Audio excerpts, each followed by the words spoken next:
There we go. Ladies and gentlemen, welcome to another live stream here on the Bow Wow Bill page.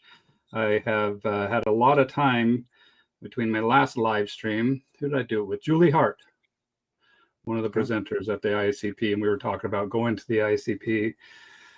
Today's a big day, a number of reasons why. I have Jason Purgason with me. Jason, how are you?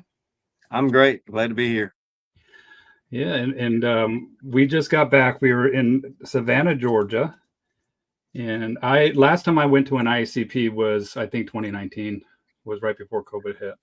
Colorado Springs, I think that was. Yes, it Yep. was. Yep. Were you at that one too? I was, yeah. My wife and I went to that one in Colorado Springs. Yep. Yeah, what an amazing time. And that was the one that had the most people at the ICP conference, right? Yep, that's what I've heard. Yeah. I remember there being quite a few people there. Yeah, absolutely.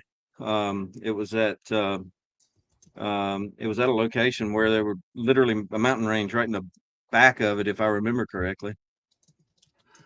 I'm letting somebody know I'm live with you. And I'm going to go ahead and share this. And while I share it, do you want to give people a quick introduction of who you are, where you out of, and what you do? Yeah. Jason? Yep. Happy. Yeah. So again, Jason Purgason. I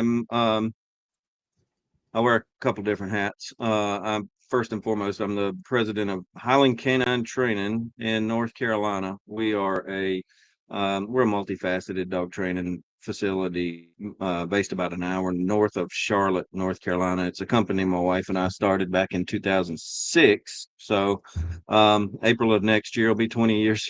So we've got 4 pretty distinct divisions of our business. We do pet training, a lot of behavior modification. With that being said, we've got contractors in locations throughout the United States. We've got our police and military working dog sales and training division. That's here in Harmony, North Carolina. We've got a service dog division, training service dogs for individuals with disabilities, primarily focusing on younger adults and children with autism spectrum disorders. And then we also have our school for dog trainers, where we teach people how to become professional trainers in the industry. So that's our main campus is here in North Carolina.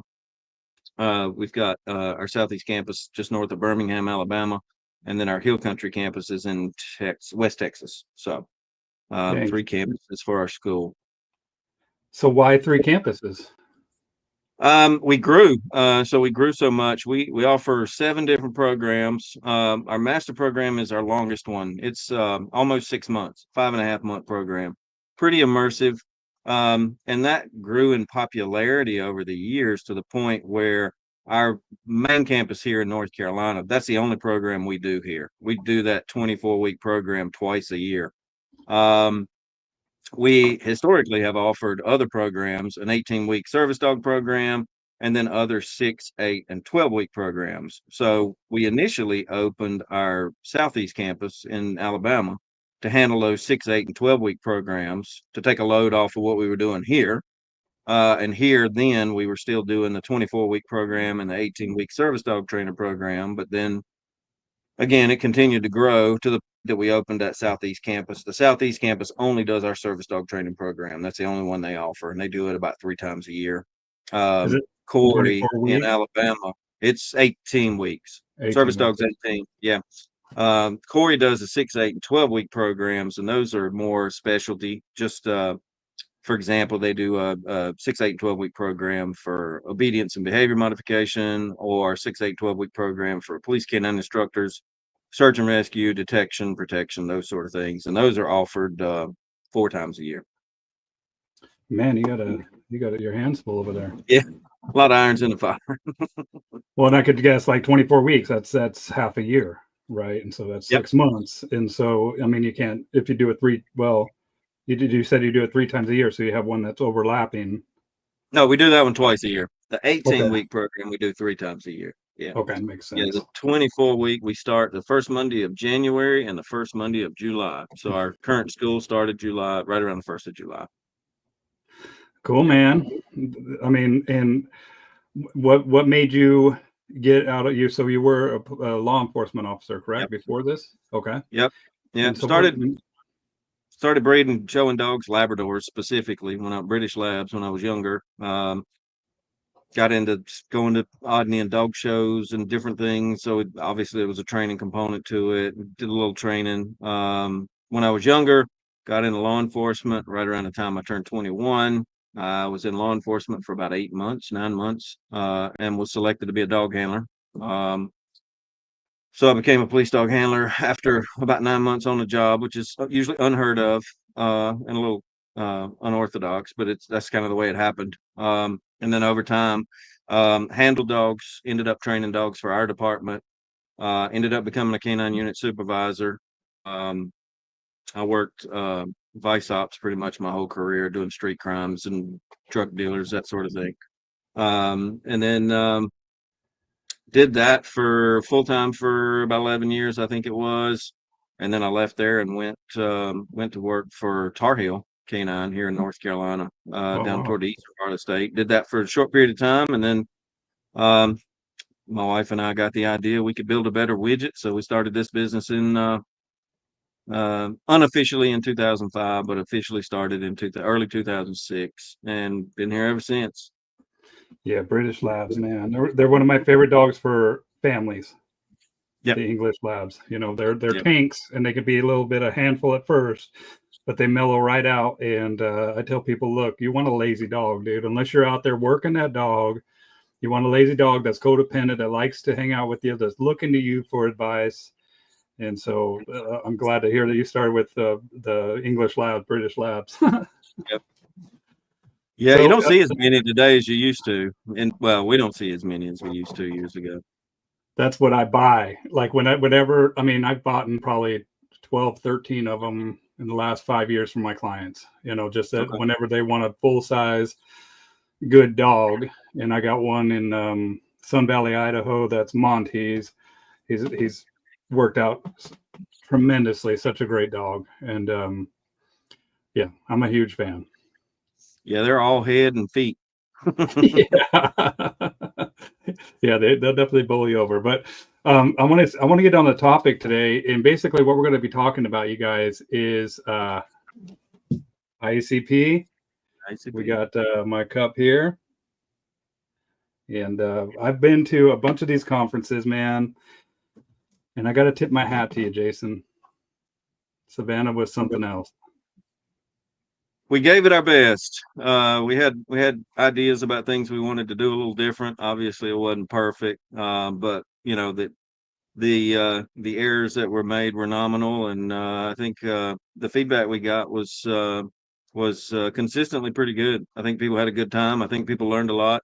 I think people made some connections there that they'll be able to use for years to come.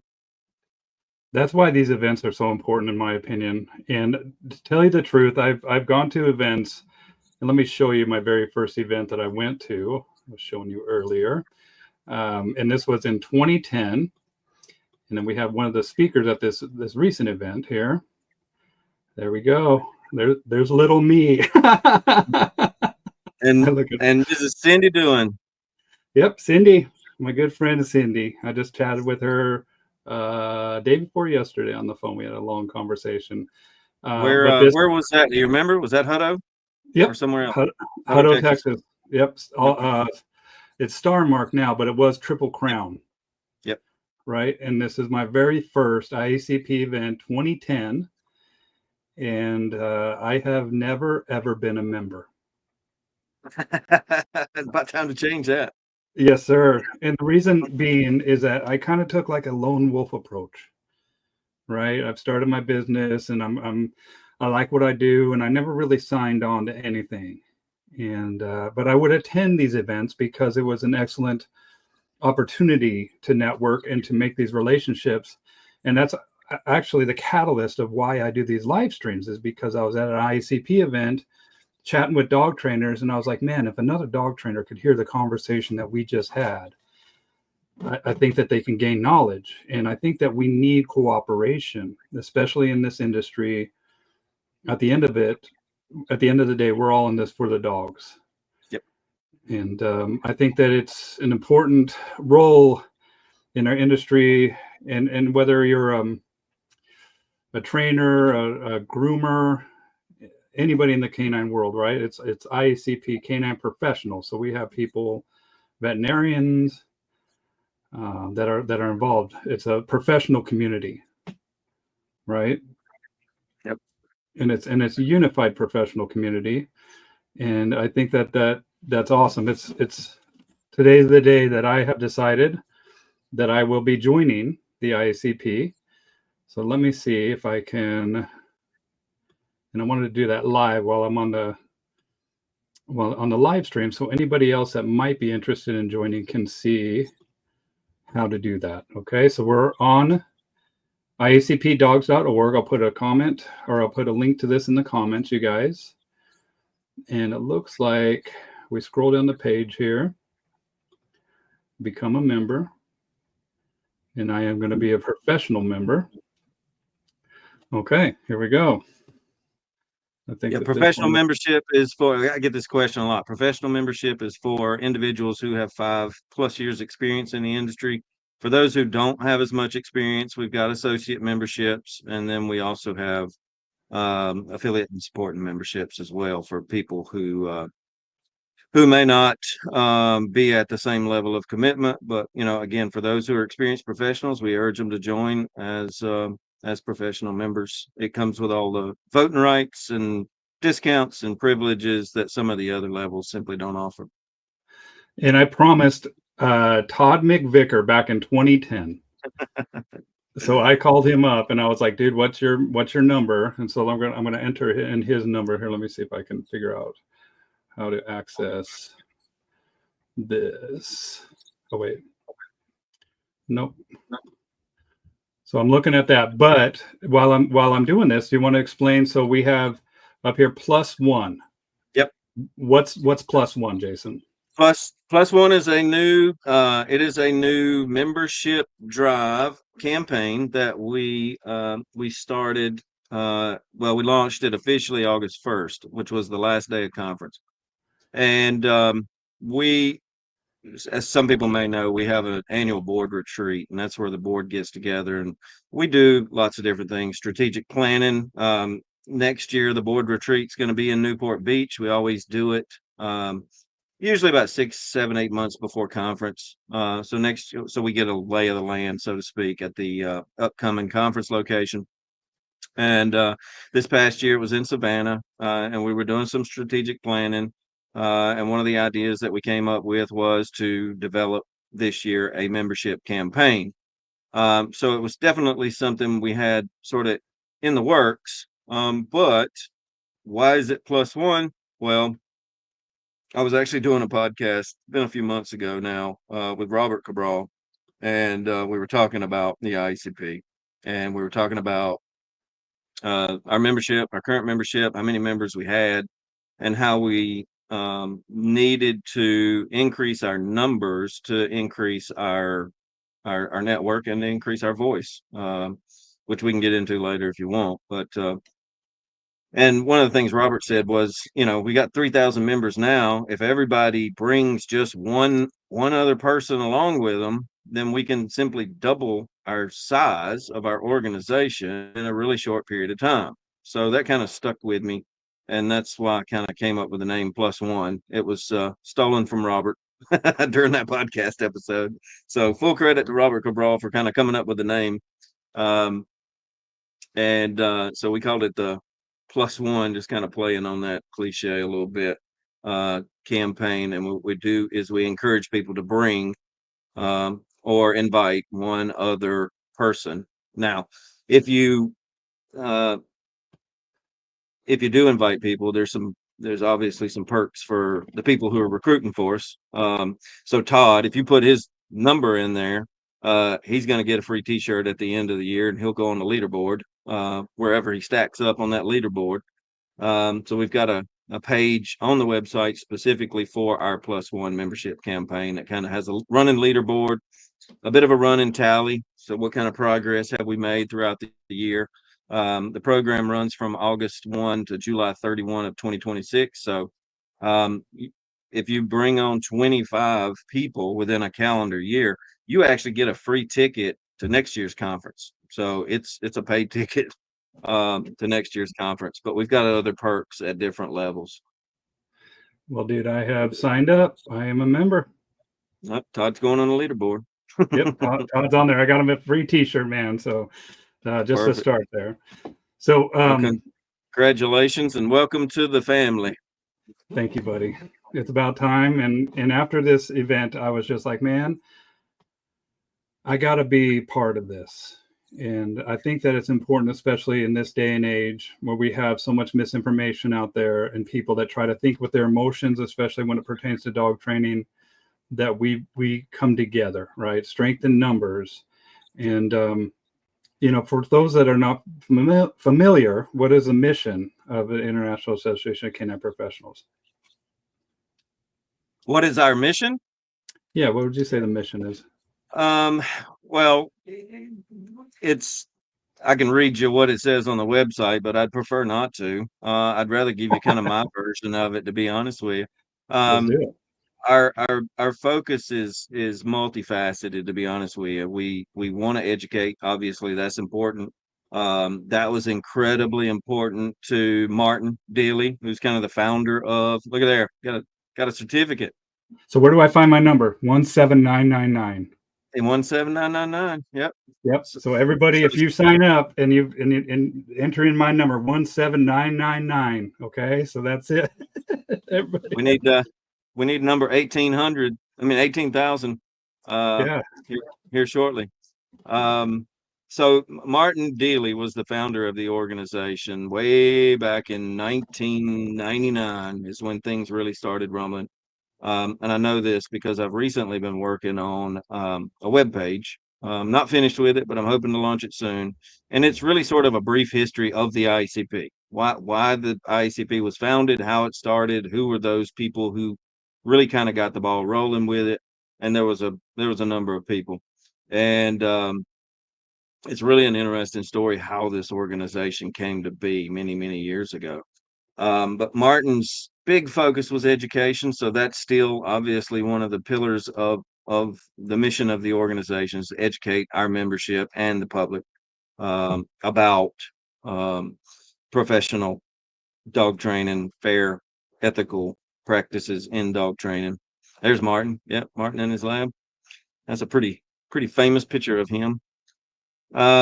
Legislation is at the forefront of what we do, trying to really ensure that professionals in the industry have the rights and freedom to work with dogs using, again, ethical and fair strategies, methodologies, and tools based on what they see best fit for the client and dog that's in front of them without regulation, licensure, and, overbearing restrictions.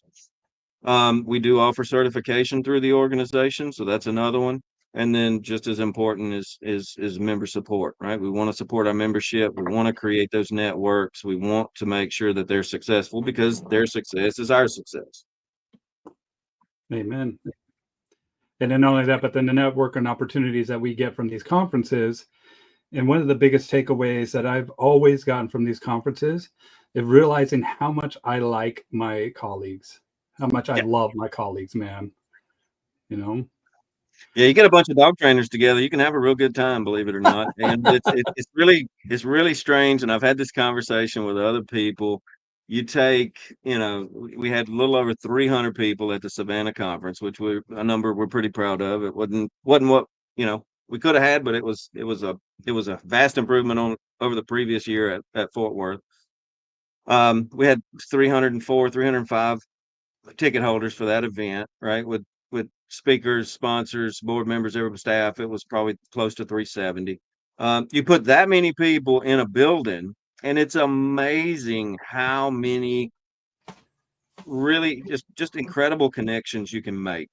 You put the same number of people in a Facebook group or online, and it's just complete and utter turmoil, right? So it's really, really strange, but I guess some people have this assumption that they're going to show up to a conference and it's going to be like what they experience on Facebook. And the reality is it's absolutely not. It is we had buttons. I think I got one laying here somewhere. Yeah, we had buttons this year. We're going to add to this next year. Identifying our new people. First time, were you at conference for the first time? If so, here you go. Let's identify those folks so that we can make sure that the folks who've been around a while, take the time to welcome those people to the conference, to the organization, and to what we believe in. So we do our best to try to make sure we have a very welcoming experience for everybody, and that's a lot of the feedback that we get. We get people from all walks of life, as you saw, and as you know, from going to conferences. We got folks who are 18, just graduated high school, and they want to be a dog trainer.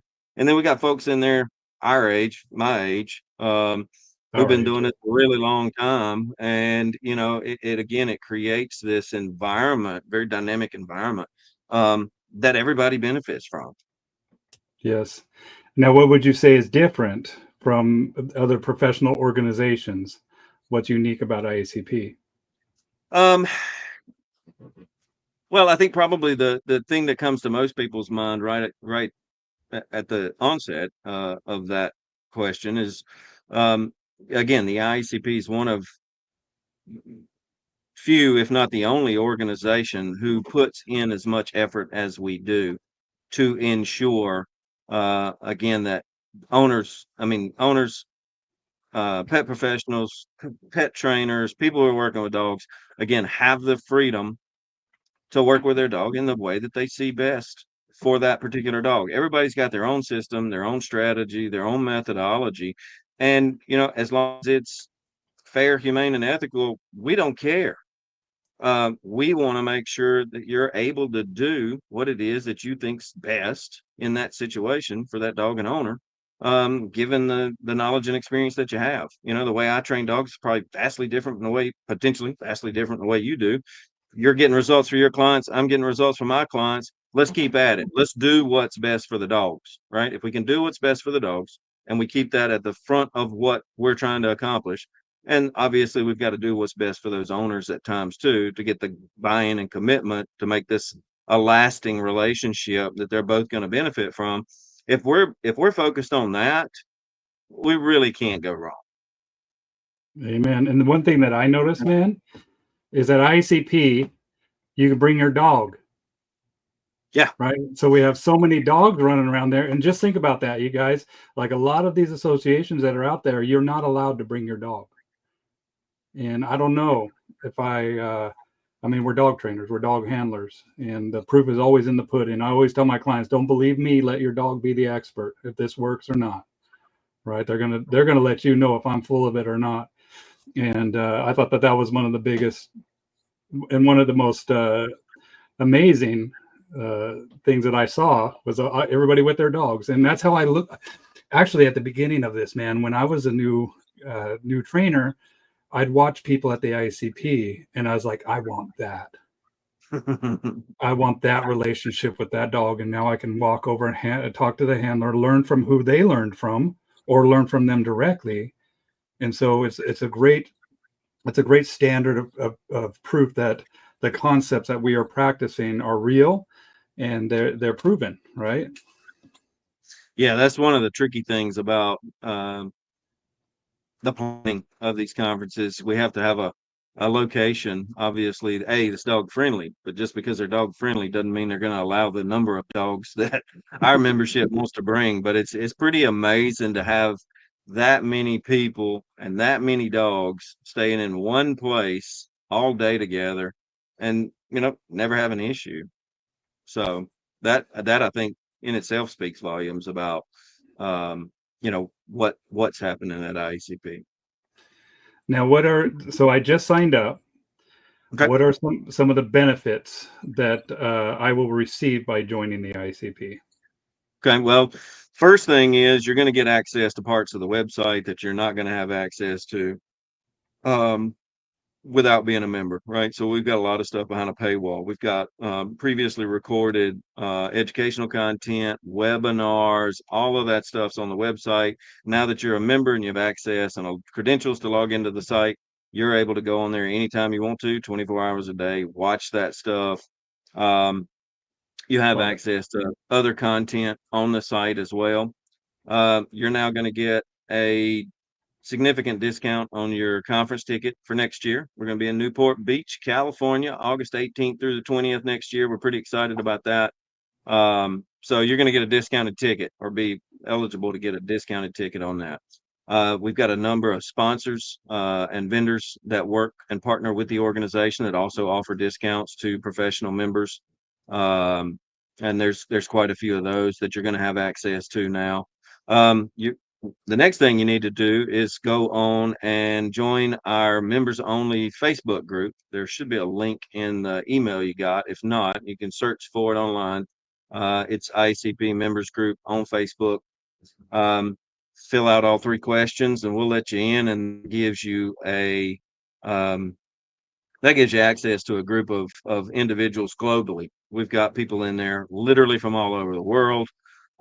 It's the first place oftentimes that we're posting things about legislative updates, upcoming events, those sort of things as well. So, membership has a variety of benefits. One is, again, you get to be, because you're a professional member, you get to be involved in annual elections and voting on, how the organization moves forward. You now have a voice in what the ICP does, as well as having, again, creating a bigger voice for the organization when we are trying to combat some of these regulations, legislative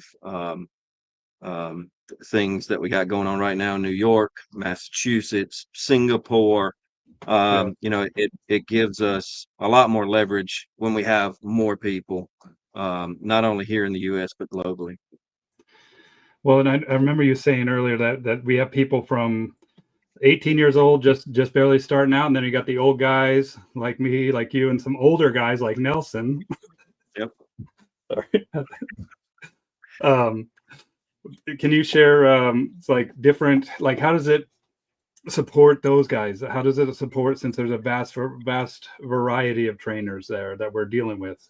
How can each one of these people get benefit in their related fields? Well, no matter how long you've been in it, I've been doing this over 30 years. Okay. So I just say that because, and as you probably know, I'm one of the hosts on Dog Pro Radio, the logo on your mug. That is a new venture that the ICP started this year, Dog Pro Radio. If you haven't, check us out. We're on Spotify, Apple Podcasts, YouTube. You can find us anywhere. Our podcast content is completely free.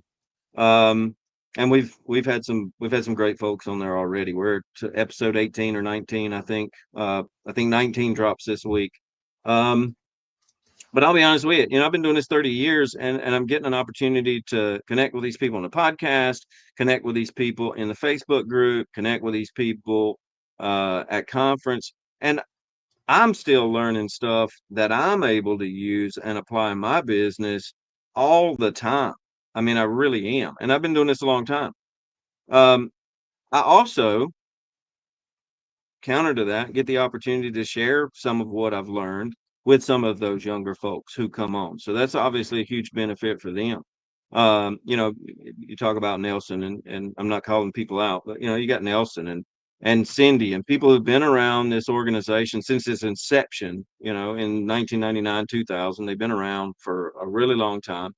And, I think they actually love sharing their knowledge and information and passing it down to people. And again, it helps create that network, right? If I need to know something, learn something, do something, and I don't know how to do it, I've got people I can reach out to. And the great thing about ICP is if they don't know, they have people to reach out to. So we're going to come up with a solution to whatever problem it is that we have, whether it be, dealing with a specific dog, managing a specific client, things about our business, that network of resources is abundant. So that's a huge, huge benefit. But it's like anything else. If you don't make those connections, if you don't put yourself out there, if you don't try to network, you're probably not going to get as much from it, right? Yeah. I often tell people your network is your net worth. Yep. Right. You get yourself involved in a good crowd of people. And one thing to realize is, just like you were saying, man, like I even go and I learn from the speakers and people that I speak with. Like when you're in this industry, it's important to understand that there's no real finish line of learning. Like we're not going to all of a sudden be like, okay, got it all. I know there are some people out there that think they do have it all, but in my opinion, you're going to be dead in the water, waiting for it to bite you in the butt, literally. Like, and that's one of the things about this industry too, is that we have a bitey end of the dog, as Michael Shikashio states, right? Yep. And I have scars. I have scars that I've been bitten by, and if you can borrow my scars, so to speak, if I can teach you something from the mistakes that I've learned, in a way that transmutes my mistakes into something meaningful, and now you're not making the same mistakes, right? So that's why it's important as well. Yeah, I tell people that all the time. The old, cliche is learn from your mistakes. I'm like, that's stupid. Learn from somebody else's mistakes and figure out how not to make them yourself, right? Yeah, that's smart. Yeah, yeah. Yeah, and so with so many methodologies out there, right? We have so many people in different camps, and how does the ICP encourage, um, I guess, like professionalism, ethics, and consistency within the industry? How do we make that happen? Well, from an ethics standpoint, we actually have an ethics committee, right? We've got a code of conduct that you now, as a member, have agreed to adhere to. It's published on our website. Anybody can find it. We have a ethics committee. We feel like it's important for us as the organization to really police our membership. We can't police people who are not members, obviously, but it's important for us to police our membership. And if we have members or people in the public who feel as though our members are being unethical, being unfair, mistreating dogs. We do get those reports, and we investigate every single one of them, and oftentimes take some action if we find that the allegations are credible. Because again, um, we feel like it's important that we clearly demonstrate that we're policing our own in a way that we don't need the government to come in and do it for us. Yeah, I mean, and not just being unethical to the animals, but also to other members, other people. There's a professional integrity that needs to be maintained. Yeah, yeah, we're working really hard to keep the P in IACP. So, And my friend Jacqueline Dagenpat, she's doing that educational committee, right? And so, what role yeah. does certification and credentials through ICP help in credibility for trainers? Um, it does afford credibility to people. We have our CDT, for example. We've got a number of things. We got badges. We got new badges coming. We've got our prong collar knowledge assessment badge that was launched last year. It has been incredibly popular. We've had members take it. We've had non-members take it. We've had people in the general public take it. And it's bundled now with an educational component that Jacqueline and them helped put together to teach people the humane, effective, and fair use of that particular training tool. And then if they're wanting to, they can go on and take an exam and get an assessment, a badge saying, I have taken this educational component, I've passed the test, I have, met this standard of understanding how to effectively use this tool in working with dogs. Now, again, that's not going to give somebody 20 years of experience using the tool, but it does set, a bit of a minimum standard and baseline for it. That and other certifications like our CDT, which Certified Dog Trainer Exam, which is pretty intense. It affords the individual trainer some credibility. Obviously, it demonstrates that they have the skills, knowledge to pass a pretty rigorous, peer-reviewed exam. But it also helps us tremendously from a legislative standpoint to say Hmm. to be able to go and say to legislators, hey, look, not only do we have this many members throughout the country and throughout the world, but we have this many members who are also certified. They have elected to subject themselves to this peer-reviewed certification to meet this very high standard, and they have successfully completed that. That I think goes a long way in helping us to pursue these um, legislative goals that we have, which is not all opposition, just so you know. That's the thing that's on the forefront. We don't oppose every bill that we see. There are bills that come through where we're like, yeah, this is good stuff. This is protecting dogs and people, right? But again, we see a lot of ambiguous stuff coming through, just like the stuff in Massachusetts right now, just like the stuff in New York and Singapore, where it's not good for dogs. It's not good for trainers. It's not good for owners. It's not really good for anybody other than for certain individuals to be able to basically brag about being able to advance their agenda. Yeah, well, and it's for people that aren't trainers, for politicians that think they're doing good without a in-depth understanding of the implications of banning tools, of of dictating what training strategies are used, and we see that in a lot of places that have done this, like the UK, for instance, right? And it's at the end of the day, it's the dogs that suffer. Yep, France, Spain, Germany, a lot of European countries, parts of Australia. There's proposed bans in southern India right now, believe it or not, that we're looking at. I mean, it's in places where most people would not think about. Well, and speaking of places that people don't think about, like people come to these conferences, people join from smaller markets, or they're training independently. And how does the ICP help them to feel supported and connected? Yeah, so we do. We get a lot of people who, they're the one man band, right? So they're the uh, they're the trainer, the behavior mod expert, the CEO, the bookkeeper, the receptionist, maybe even the kennel staff, right? I've been there, so I know how that goes. We started our business very small and grew it over the years. Um, the organization is there to support those people in a lot of different ways. Again, I think the biggest thing is providing them that network of information, that place to be able to go and ask, that just unimaginable wealth of experience and knowledge that you can call on. And that's the thing I think most people are going to find really surprising about our organization. You have the ability to go on. It happens almost every day. I know it happens several times a week where somebody's going on the Facebook group saying, hey, is there somebody in this area who can help with this problem? Is there, somebody who's dealt with this issue in their business before, and how did you resolve it? And those people oftentimes are inundated with advice and experience, and people just reaching out saying, hey, look, if you're still struggling with this, try this. If you're still struggling with it, call me, DM me, let me know. Let's connect. I'm happy to help you. So it is a very, very supportive group of people, and I'm um,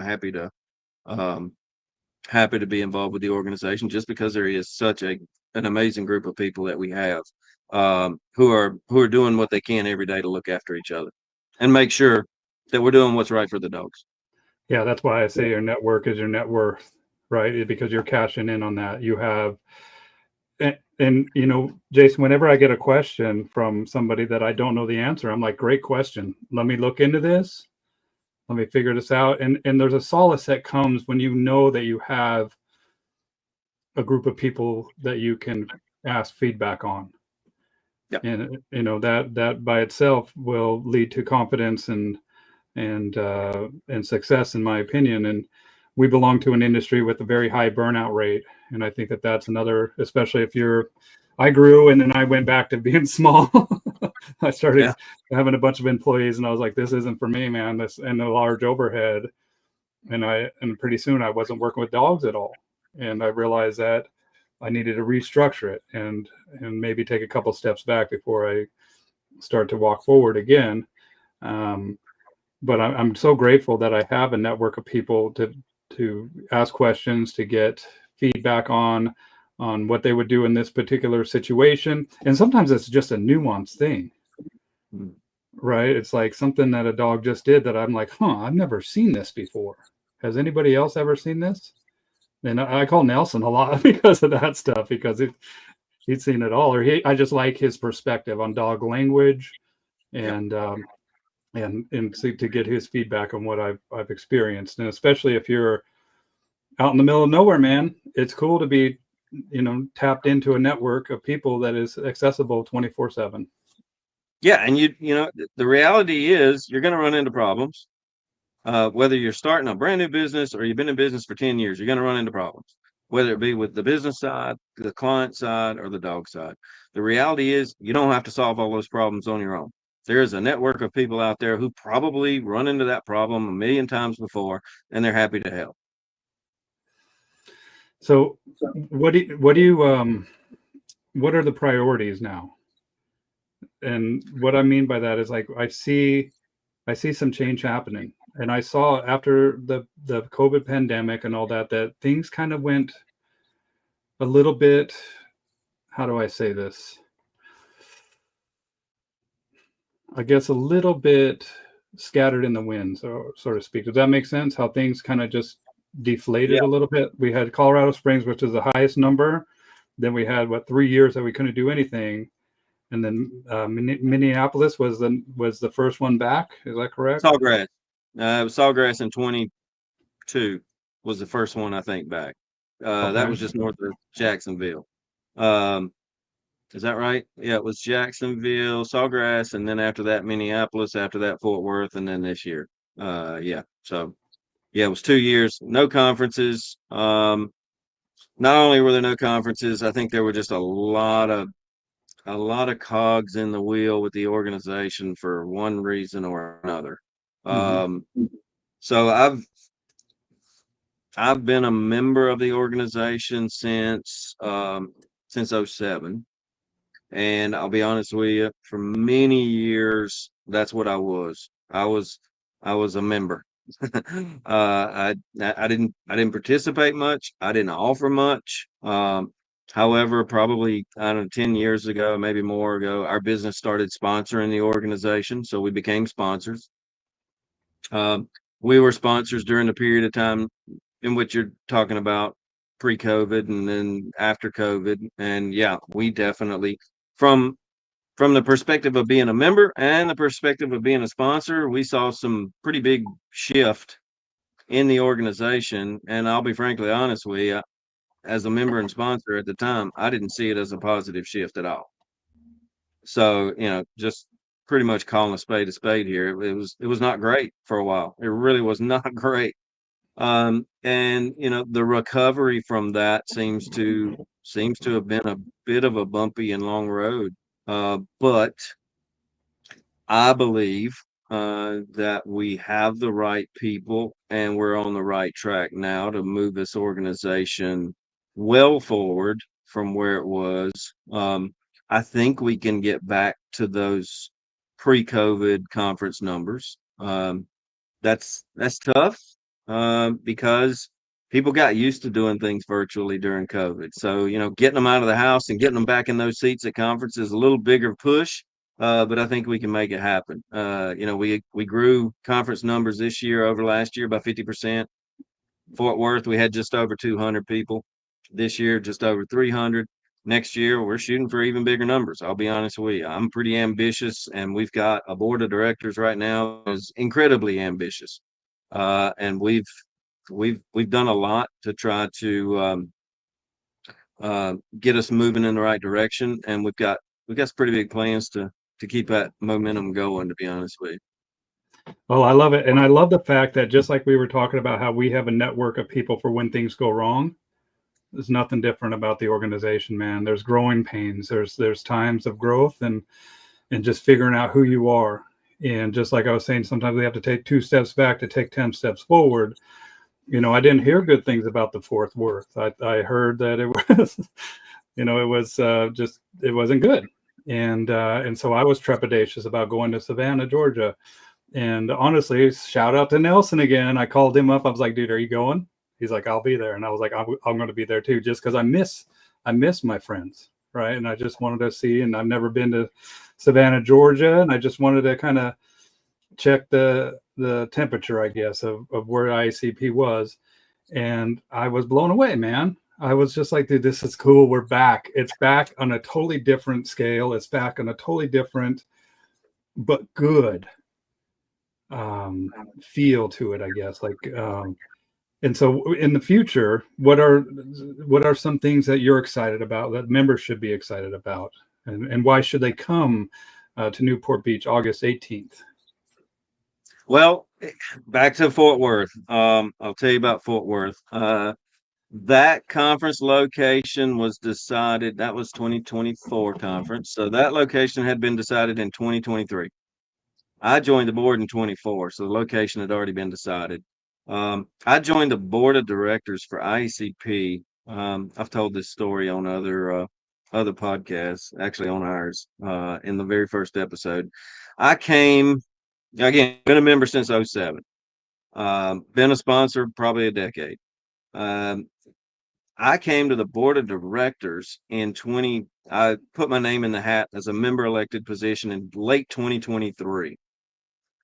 With the understanding, when I put my name in the hat, I put it in there with the understanding that I would never have an opportunity to be on the board of directors for ICP, because prior to that, I was the best, worst, disgruntled sponsor they had, because things just weren't going the way that things weren't going the way they should, in my opinion. That was my opinion at the time, and I didn't feel like sponsors were being taken care of. I just saw a lot of things I didn't like, and so I put my name in for a member elected position, and I'm like, there's no way these people are going to let me on the board, because I've been in their ear now for the last year, just complaining constantly, almost, it seemed like. And sure enough, I got a phone call and they're like, hey, let's do an interview. And next thing you know, they're like, yeah, you're on the board. And surprisingly, I joined the board, and as a board member, and said, hey, look, I think we need to just take a completely different look at how we're treating sponsors and how we're working with them. And I would like to volunteer and put my name in the hat here to kind of spearhead what we're doing with sponsors. And everybody on the board at the time agreed and said, yeah, you go for it. Right. So I tried to start implementing a few changes. I was on the board of directors for about 2 months, maybe 2.5 months. This is probably mid-February. And the secretary at the time was leaving. And they're like, well, we need a secretary. Who wants to be a secretary? And it was kind of crickets. And I'm like, well, if somebody show me how to do it, I'm happy to do it. So sure enough, a month and a half into this board role, now all of a sudden I'm secretary. Fast forward to July 1st that year, I'm the president of IECP. So I've only been president now for like, 13 months, right? I became president July 1 of last year. I started as a disgruntled board member, throwing my name in the hat, hoping I could make a little change. I ended up being a secretary. Now I'm president. I'm president July 1. That conference started first weekend of September. So I had like, 6 or 7 weeks to get ready for this thing. And we really kind of did that conference the way we had to do it. I'm not sure who made the decision previously to do it there at that location. It was a great location for a lot of things. I don't think it was the best location for a conference. And the reason why is because, as you noticed in Savannah, people want to be in a hotel. They want everything right there. They want to be able to hang out. They want to be able to pass people in the hall. They want to be able to stand around and talk. And our Fort Worth location simply did not offer us that, period. It was at a convention center, and then everybody had to leave to eat or leave to go back to their hotel or leave to go hang out at a bar. And it just didn't create the vibe that we had this year. So one of the things we're excited about, we're going to be at the Hyatt, Newport Beach next year. Lesson learned, right? We're not gonna go back to a convention center. We're gonna keep things at hotels that are allowing people to bring their dogs, where folks have that opportunity to network. It's message delivered. We know where you want to have it. So that's one of the big things that we're going to make sure happens next year. So yeah, thanks for putting that up. 18 through 20 August. We're going to have something special next year. A little different. from our pre-conference events, which is the day before. They'll be on the 17th. Not going to let the cat out of the bag, but stay tuned to the website because it'll be something pretty exciting. I think that a lot of people are going to enjoy, and it's going to sort of, I don't want to say replace the pre-con. There are going to be probably two options again next year, but there's going to be an event that's not really pre-con event the day before conference that I think folks are going to get excited about. I'm going to be really surprised if that doesn't happen. Our membership drive, this Plus One campaign, something we're super excited about. Our podcast, again, it's new. I think our first episode launched in April of this year. We're almost 20 episodes deep into it. We've had folks on like Nelson. We've had Cindy Doing on, Robert Cabral, lots of others, and we're pretty excited about the lineup we have through the balance of this year. We'll put those out about every 2 weeks. So we're seeing some traction from it. Again, if you've not checked us out, please do. There's some great information on there. Great opportunities to hear some folks really sort of deep dive and get into the weeds of what they do and how they do it. And I've learned a lot from it. Just doing those interviews, I've learned a ton of stuff. That's why I do these interviews, man, is that it's selfishly, like I put it all out for free for people, but it's all for me, man. Like I've learned so much, and I've done a couple hundred of these now, of these live streams, right? And there's nobody, in fact, you know what? I like to interview people that I've never met. I don't know anything about them. And like I said, this is a little bit different because we're kind of on the scope of IACP. But just to ask them what they would do in certain situations. And I've learned so much, man. And it's been incredible. So I'm glad that you're doing this. And I put up a link to the YouTube, you guys, at Dog Pro Radio Podcast. And you guys make sure to subscribe there and make sure to subscribe over to Bow Wow Bill if you're not there.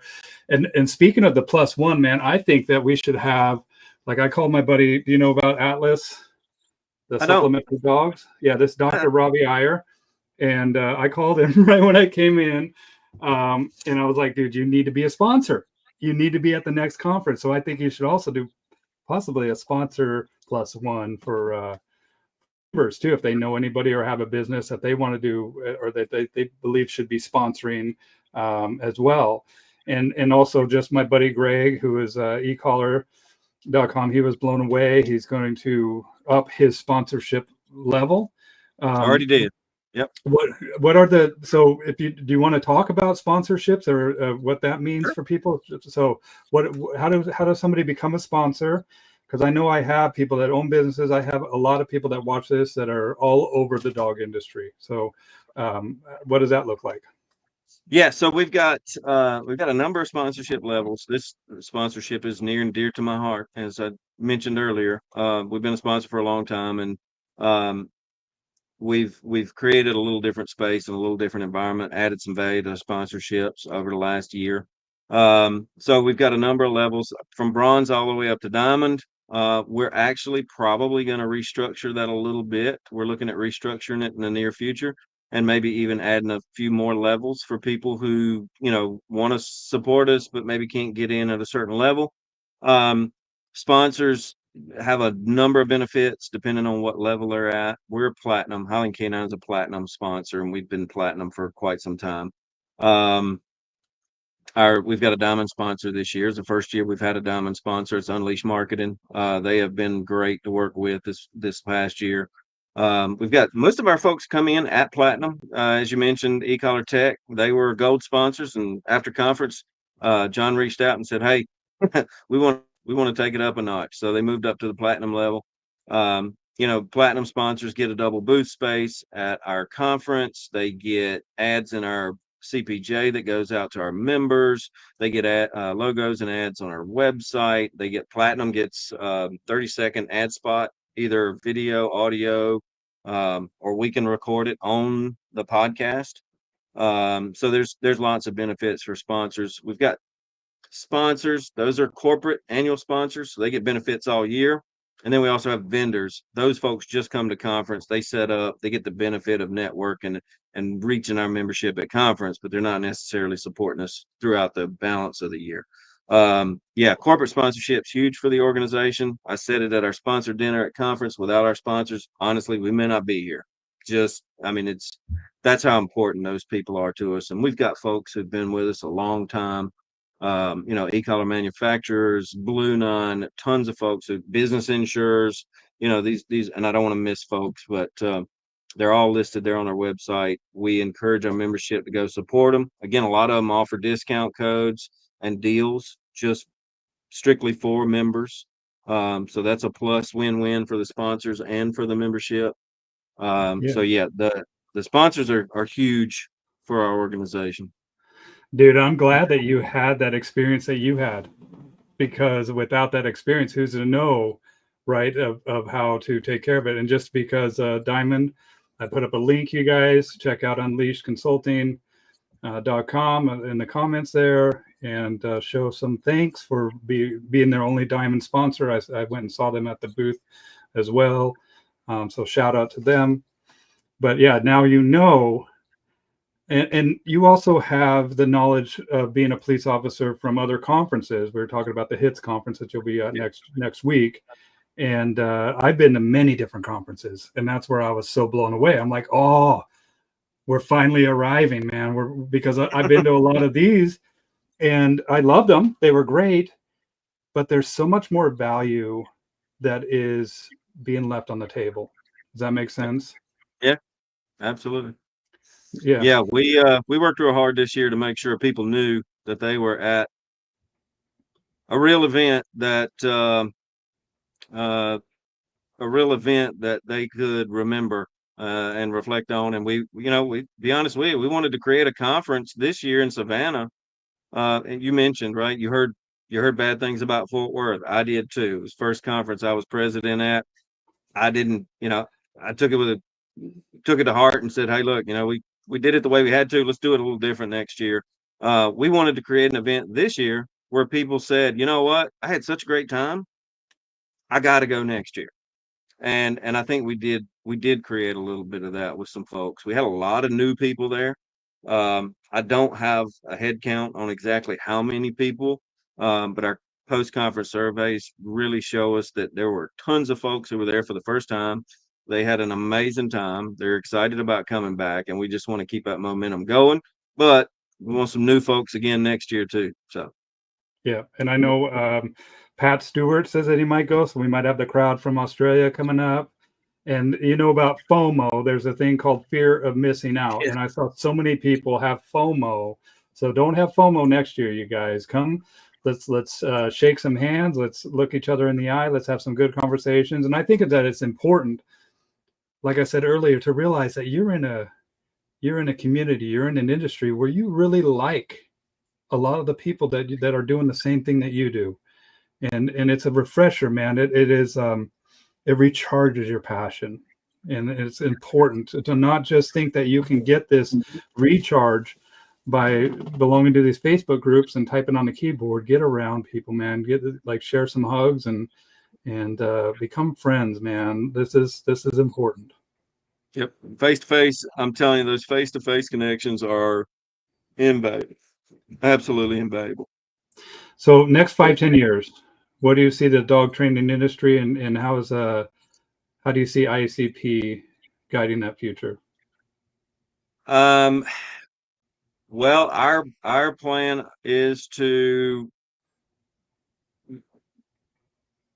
really kind of push the educational portion of it. I'll be honest with you. That's one of the things sort of at the top of the list. We want to create more opportunities for education. You mentioned Jacqueline and them over at the education committee. They do a remarkable job.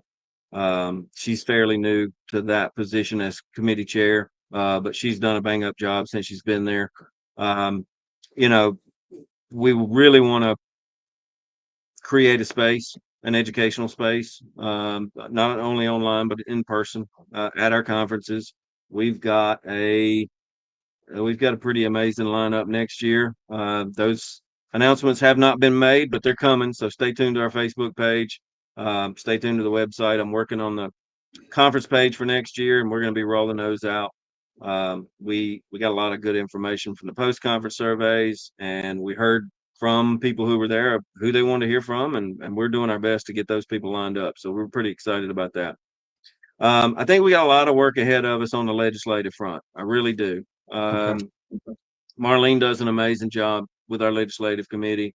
You'll see her on the website posting those updates. Again, we're doing our best to fight the good fight right now. Like I said, in New York, Massachusetts, and some other places. It's that particular group, if we want to refer to them as that group, right? That group of people, all they want to do is get a toehold somewhere. They've tried in other places, Illinois, San Francisco, and The animal welfare people, like, is that what you're talking about? Okay. yep, they want to get the training tool ban, this regulation, licensure, whatever. They want to get it passed in one place, right? And they're going to try to test drive it anywhere they can. And they want to get it in one spot because they believe if they get it in one spot, it's just going to make it that much easier to get it everywhere else. And the reality is, that's probably true. Yeah, That I believe probably is that. true. And I say that because that's really kind of what we saw in Europe, right? We saw it, everybody in Europe, a lot of small countries, right? And they're like, well, it's not happening to us. It's happening to that guy. Why do we care? Well, that's true until it's happening to you. And now it's too late, right? And that's really kind of, Germany just woke up one morning and it was like, you're done, you know? Uh, Yeah. and they'd sat there and watch this thing just happen all the way around them. I don't know if you're aware, but Austria recently banned dog sports altogether. Bite sports, competition bite sports banned in Austria. This was following a tool ban sometime before that. They just want to get that, like I said, they want to get their foot in the door and get that crack so that they can expand it across other states, other locations, and then they can, again, just layer more and more onto it. So I think that's a fight we're going to have to be working really hard on for the next 5 to 10 years. That is, to me, probably the most valuable thing for me as a member and as a sponsor. Again, it's protecting those rights and freedoms of trainers to be able to, because we take a variety of approaches to working with dogs and clients. I can't work with this one the way I'm working with that one, Yep. but I need to have the flexibility and freedom to be able to do what I need to do with both of them to make sure that dog stays in that home and doesn't end up at a shelter or the vet's office. Plain and Yep. simple. That's my objective at the end of the day. And if we don't continue to create this unified front to push back on this regulation, legislation, and these bans, we're going to find that they're going to get that crack they're looking for. They're going to get their foot in the door. So I mean, we've got to be vigilant. We truly have to be vigilant. Yeah. And again, it's important, as I said, for us to police ourselves so that we can clearly demonstrate that we don't need other people doing it for us. But we also need to work really hard to make sure that they don't get their foot in that door. Because when they do, I think it's going to snowball. I'm afraid it Yeah. would. It establishes precedents, and precedents in legal land is huge. And once the law is established, it's so hard to get it unraveled and to get it unrolled. In fact, another law will get established to address the problems that come up down the road. And just pretty soon, we start tying the hands of sport dogs, start making it legal. But I mean, I've watched in the UK, for example, with service dogs, because that's what I work with, is service dogs. And what happens is that the wait list starts to grow exponentially when we can't use these tools to help us. And the tools are, do you remember what Robert Cabral said? It's on the back of the T-shirt. Yeah. Because I was on that podcast, and when he said it, I said, "Oh, that's a T-shirt right there." What did he say? The Because it's phrase so is, good. "Cruelty is not a tool. Cruelty is a decision." Amen, man.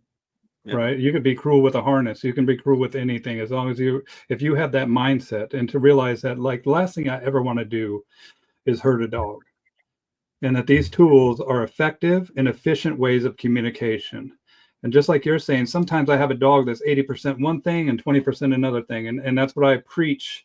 And that's why I talk to so many different trainers, is because it's very important for us as individuals to have an eclectic knowledge base of when and where to apply this certain tool in this certain situation, and when to remove that tool, and how to know when, Bill Keeler, who's an old school dog trainer, that he talks about the mark of a trained dog is off leash reliability. And so when to fade these tools, when to grow the relationship, and all this stuff is a huge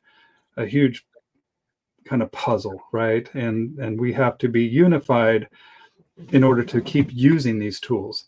And the other side is unified, and that's the thing. That's what we need to be as well, because they're unified. The animal welfare front. Bart Bellin, he talks about a bunch of squawking seagulls that come in and crap all over everything and then fly away. And that's how he describes the animal welfare front. Like, they might have good intentions, but the road to hell is paved with the best intentions, right? They're trying to think with their emotions, and where we are boots on the ground trying to help people, and it's just going to hinder the progress and hurt dogs overall. And that's why we're so passionate about being able to use these tools correctly.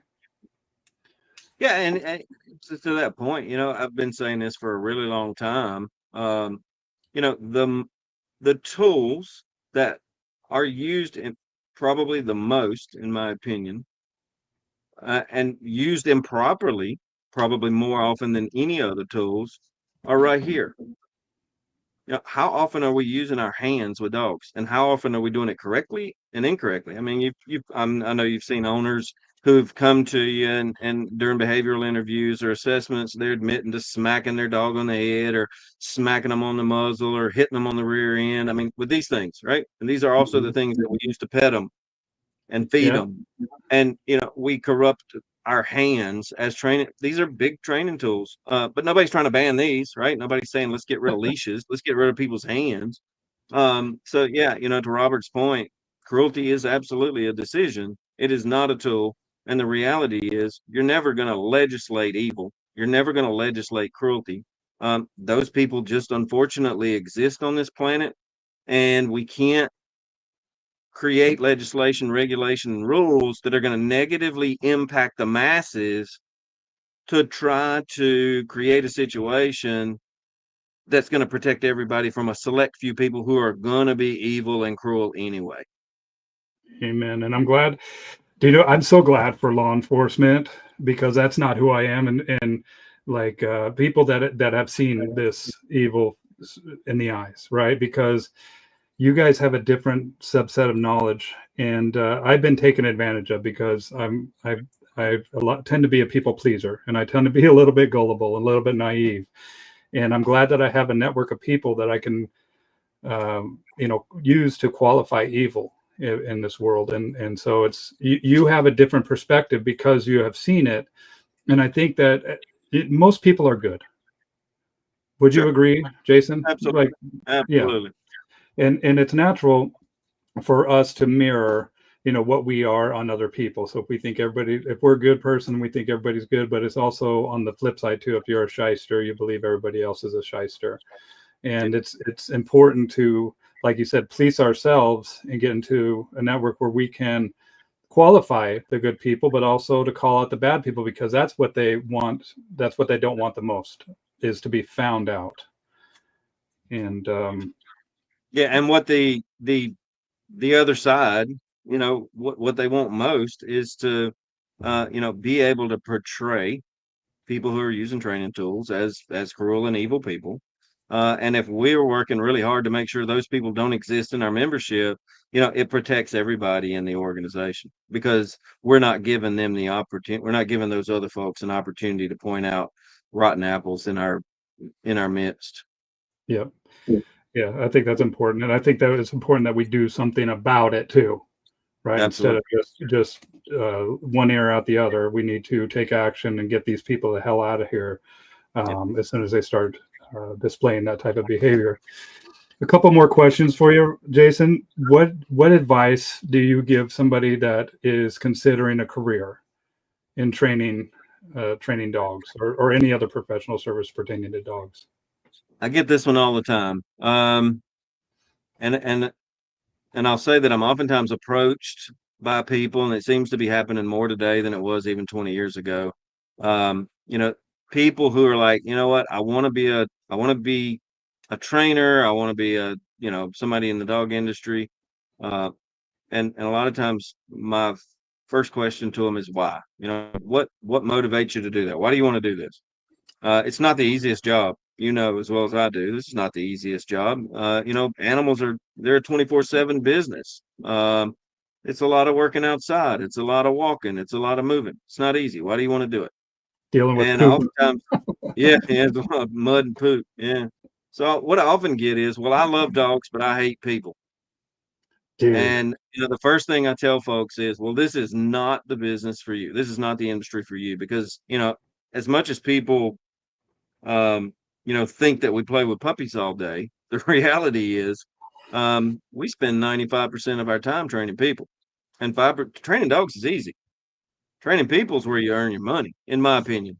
Yeah. So, if you want to start off and you really want to excel in this industry, you need to do a number of things. You need to be not only good with working with people, you need to enjoy working with people. You need to enjoy training people. Um, and that has to be something that you're not only passionate about, but something that you want to improve your skill in. Um, Teaching people to train dogs is way easier, in my opinion, than teaching people to train people. But you've got to be good at both. The second thing is, for people who are looking at doing this, is you got to have a growth mindset. You kind of mentioned it before. There is no finish line. And my belief is this, and it might be an unpopular opinion, but if you feel like you're at the finish line, you need to find another career. Plain and simple. Go find another job because you've done everything you're probably going to do here. You've gotten the good out of it, as we say here in the South. So you got to come at this thing with a growth mindset. You got to be passionate about learning and developing your own skill constantly. Again, like I said, I've been doing this a really long time. I learn new stuff every single day. I even learn stuff from these younger folks who are coming in that I'm training and teaching. They teach me. I learn stuff from them.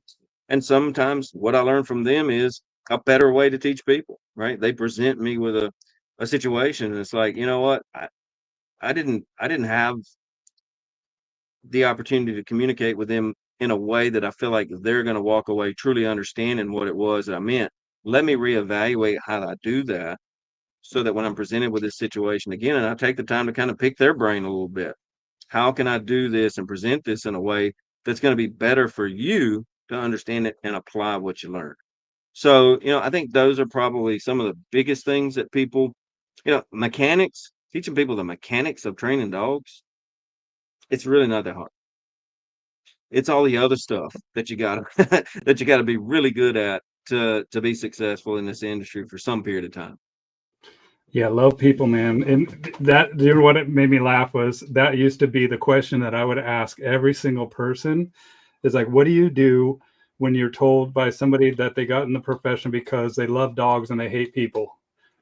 I used to ask that to every single person that I would talk to. And I got a lot of answers. I mean, most of them said what you said. Well, I mean, some people would think really, really thoroughly about it and be like, well, I guess they could be like a kennel tech, Yeah. but you're not going to be outward facing because we need people that are going to represent this business. Or one of my favorites, like I've never taken a credit card from a dog, right? They I never, my phrase is a little different. I tell my students I've never met a dog with a disposable income. yeah, So if you want to get paid doing this, you got to be really good with people. yeah, and be open, man. Be open to learn. And one of the most powerful things that we can say as an individual are three words: I was wrong. Yeah. And that takes laying down the ego. And I don't know if you know this, Jason, but there's a lot of egos in dog training industry. I Oh, didn't know. seriously. Yeah, just Never experienced that FYI. before. Yeah, okay. I'll be FYI. I'll be really cautious and on the lookout for that. Okay, I got you. Yeah. Dude, I'm gonna be using forever. Got the good out of that out of it. I never we got the good out of it. We got the what Yeah. I needed to now. Let's move on to the next thing. So I agree fully, man. And it's just so funny that you said love dogs, hate people, because I heard that, and I remember that's one of the reasons why I started this, because I was like, wow, what do you say to that? Because you got to deal with people, man. And I love people. I love people to a point, like I was saying, that I become a people pleaser sometimes. And so another thing is to realize professional relationships, professional boundaries. I often tell people, like, good friends don't make great clients, but sometimes great clients become good friends. Yeah. Right. And so but also know when to shut up, when to let them do, when to let the dog do, and how to maintain that professional boundary, because we have a lot of dogs in horrible situations out here that will just break your heart if you work too much with these rescues out there. I don't have the emotional bandwidth that's necessary. I did work with rescues a lot before I finally had to say, you know what, I can't anymore. And so that's one aspect of this, is like, know and define your target audience, define your ideal clientele, and charge the money that's going to both pay your bills and also give you time to recuperate and to recharge. Go to these conferences, pay to go to the conferences, take the time off to go to the conferences. And that's going to take a degree of expectation, a degree of professionalism that you have to provide for people. And so I couldn't agree more, man. This will be the last question, and we're going to wrap this up. Well, I'm gonna go to the comments. If you guys have any questions, we have one question. Can we watch the conference? All right. So the answer to that is probably going to be yes. So here's what we're planning on doing. It takes a time to get those presentations edited. So we're going to have almost all of the presentations, not all, and I say not all because some of the speakers in their agreement just don't allow us to produce that content later. I think there was only one this year that didn't. So what we're going to do is we're going to get that edited and packaged up. The game plan is for, like, Bill, for you attended conference, you bought a ticket, you're going to be pre-enrolled. You're going to be able to go back and watch that stuff anytime you want to. At some point later, it will be released to people who did not attend conference, but it'll be at a price. We hadn't decided the price yet, but yeah, it'll be available for people. For people who hold certifications with us, those presentations will be eligible for CEUs, those continuing ed units that you can put towards your certification. So that'll be coming down the road. Hopefully we can get those edited and up pretty soon. Okay. Excellent. Yeah, and that just brings a different degree of understanding. And then repetition's the mother of learning. That's what I tell my clients. Like, we got to do this over and over and over again. If we could watch it in person and then go back to our comfort zone, our safe space in our home, and watch it over and over again, I'm sure that we're going to learn new things that we didn't realize at the time. And then there's the expectation of going to the conference, there's the experience of the conference, and then there's the processing afterwards. And so during the processing, I think that if we can have that material to redigest, that we're going to get a much more meaningful experience from that. So last question for you, man. If someone's on the fence about joining, what do you say to them? You're missing out. I'll be honest with you. You're missing out on so much. Our membership price, let's talk about that for just a second.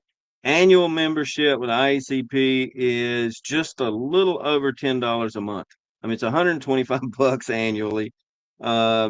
You're not going to get networking opportunities, the network we have on our Facebook membership only page, the educational content, webinars. We've got a huge webinar lineup coming up with some really great presenters and good information, different stuff coming up this fall. We've got regional gatherings that are coming up throughout the United States that are being planned right now. Our first one's coming up in New York, upstate New York, in September, I think it is. There's just so much going on that the price of entry is so low here that the reality is you're just crazy not to join. If you're a professional, you believe in the mission of the organization, you want to expand your knowledge and your professional development, there is no easier, no better, and no cheaper way to get that done than joining the IACP. Yeah, I think it's valuable in our profession. And just like Ivan Balvinoff and I were speaking, and man, I got to know him on a totally different level. I love him. Ivan, Yeah, what a great guy. But we Ivan's need good this, you people. guys. Yeah, we need this. We need to bring about this to our profession as Yeah, people like me who are just out here lone wolves and just going. And I knew, like, when you're a non-member, I could have become a member for the price that I would pay almost, because you pay the more difference in your to ticket. go to. You're right, the difference in the ticket. So you pay more as a non-member, and I didn't Yeah, care. I just would come anyway. But after speaking with him, and he just became a member as well, I think, like last year or last month, right? And yeah. so I think it renewed. Yeah, it's about building a community, about raising the standards, like we were talking about. And it's not just about joining an organization, it's about investing in yourself, in your future, the future of our industry. And I want to encourage you all to be part of the IACP family. And just remember, if you do, 17999, there you use go. that as your referral code, your +1 code. And I'm going to be sharing that on my future live streams that I do. I'm going to be an advocate, and think about. Let me see. We got a couple. We got to mention IC provided a no vote to rescind the SB 7723 methodology license. Is this what you're talking about in licensure? I don't know. Let me make sure we're talking about the same one. It's actually the one in New York's on our homepage. If you go back to the website and go to the very bottom, Here, I'll go to that um, right now. there's a link to a number of our more recent articles to include that New York article. Yeah. Yes, 7723 is the Senate bill. Yes, we are working adamantly to oppose that dog trainer licensure in New York State. Yes, we are. Okay. And that's, Like I oh, said, there it is right here. The one in Massachusetts, just below it, was in its preliminary stages, and we worked really hard. I went on to that public comment section. I know Rick Alto did, Marlene did. We had a number of members who joined in opposition, but that one still is moving forward. As you can see there, Marlene just posted that update on that Massachusetts bill. That one's moving forward, so we need people to really get in the trenches at this point. Yes, people in New York State need to reach out and oppose this legislation. I mean, it basically is like one size fits all. Like, this is basic. I mean, the penalize humane, and but who decides this, right? And Yeah, that's and that. that's the problem with all this legislation and these regulations. It's so ambiguous, right? Um, what is humane? What is, what is purely positive? I mean, how do we define that? Yeah, it's a wobbly term. I've talked about this. Like, this is what's positive to me doesn't necessarily be positive to you. It's a Yeah, Trojan horse. Absolutely, it is. And that's what yeah, we were talking about earlier. Road dogs rehab is they want to get a foothold. The animal welfare want to get a foothold, establish precedents, and so then they can really, really open the floodgates and regulate the whole industry. But the thing is that this becomes like a dictatorship, because now there is an oversight committee that really doesn't have the hands on dogs. They're trying to think with the emotions, and it's bad. It's not good. It sounds good, and that's what's appealing to people. But when you start to really get into how this is applied and what this would mean for the industry as a whole, it's not good at all. And so you're not hijacking the thread. Sorry, I didn't mean to hijack. We're signing off. yeah. And But I don't mean to sound like a big conspiracy theorist here, but I've had this conversation with Robert and a number of other people, and I truly do believe on some level that there are some very nefarious people who are financially backing this movement, and trying to get their foot in the door here. And I think the the bigger picture thing that they're pushing for is to eliminate the total number of dogs in the United States and globally. And I think they want to get rid of dog ownership. I mean, go to their web pages. They're not hiding it. They want to get rid of dog sports. They want to get rid of the Iditarod. They don't think people should own dogs. And I think they've they're willing to put their money where their mouth is and back a lot of this stuff, and that makes it difficult. So we have to make sure we're, again, a united front. And they go in, and just so you know, they go in and position this stuff to these legislators.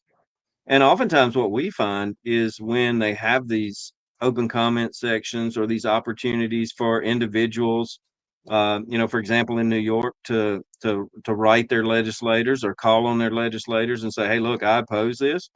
It's surprising in how many of these cases that the legislators don't even understand that there's opposition to it. They don't even know that there's another side to the story, Yeah. because all the information that's been presented to them is, this is the light and this is the way, and everybody's on board, when the reality is it's not true.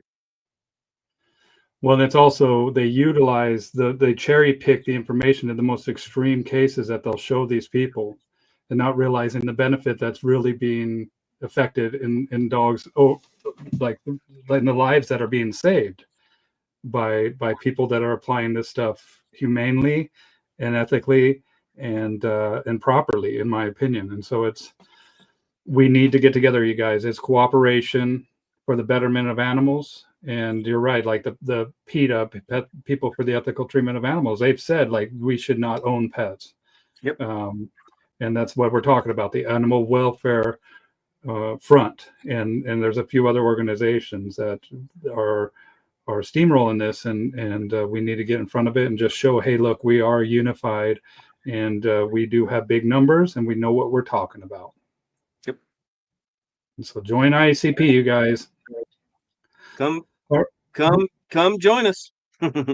Come join us. We'll see you at the conference. And I'm a proud member. Man, this has been 15 years. I've been sitting on the outskirts, and here I am. I'm a member. I'm going to be promoting. I'm going to be an ambassador. And any way that I can help in the Pacific Northwest, consider me. I'm honored, Jason. Thank you for your time today, man. We are glad to have you, and keep spreading that member number. Maybe you get a free ticket to conference next year. Yeah, we'll see here. Let me put it down here. Use member number 17999. 17999. That's right. And just put that on. Awesome, Jason. I'll say goodbye to you in the studio, but we'll say goodbye to everybody. Thanks, you guys watching this. Please share it. And if you're not a member of IACP, please consider joining. Thanks for having me on.